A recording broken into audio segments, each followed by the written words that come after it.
பெரும் சகாயமா இருக்கிற இயேசு கிறிஸ்துவின் நாமத்தில் உங்கள் யாவருக்கும் அன்பின் வாழ்த்துக்கள். இந்த மார்னிங் மன்னான்ற தின தியானத்தின் மூலமாக உங்களை சந்திப்பதிலே மிகுந்த மகிழ்ச்சி. கர்த்தர் இந்த நாளுக்குரிய வார்த்தை என்னன்னு சொல்லி பார்த்தீங்கன்னா, சாத்தானின் தந்திரங்களை அறிந்து கொள்ளுங்கள். என்னுடைய ஆதார வசனம் வந்து பார்த்தீங்கன்னா 2 கொரிந்தியர் 2:11.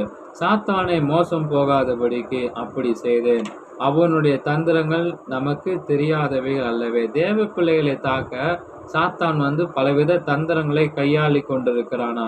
முதலாவது தான் தாக்க போகிற நேரத்தை அவன் தெரிஞ்சு எடுத்துக்கிட்டு இருக்கிறானா. அந்த நேரம் நம்ம வந்து பலவீனமா இருக்கோம். அதே போல நேரம் இயேசு கிறிஸ்து 40 நாள் இரவும் பகலும் உபவாசம் இருந்த போதுதான் பிசாசு அவரை சோதித்தாராம்.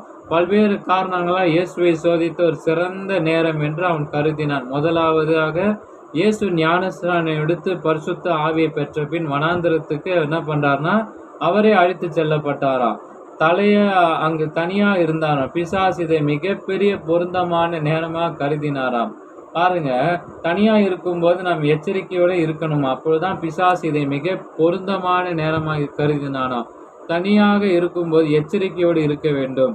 அப்போதான் பிசாசு நம் மனதில் தேவையற்ற எண்ணங்களை விதைச்சிருக்கிறானா. 2வது, இயேசுவுக்கு பசி உண்டாயிற்று. இது இயலாமை நம் உந்துதலை அதிகரிக்கிறது என்பது பழமொழி சொல்லலாம். நம்முடைய தேவைகள் வெகு காலம் பூர்த்தி செய்யப்படாதிருந்தால் அது வந்து எப்படியாகிலும் அந்த தேவையை பெற வேண்டும் என்கின்ற அந்த உந்துதல் நமக்கு அதிகரித்து கொண்டிருக்கிறது. நம் மன அழுத்தமும் அதிகரிக்கிறதாம்.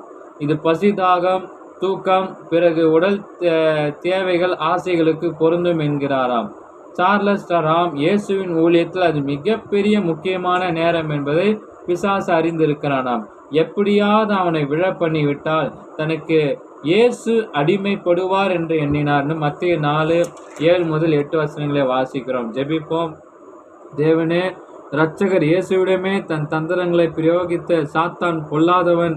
அவர் பசியாகவும் தனிமையாக இருந்தபோது சரியான நேரத்தை தேர்ந்தெடுத்திருக்கிறான். தன்னை பணிந்து கொள்ள வேண்டும் என்பது இயேசுவை உந்துவதற்கு முயற்சித்தான்.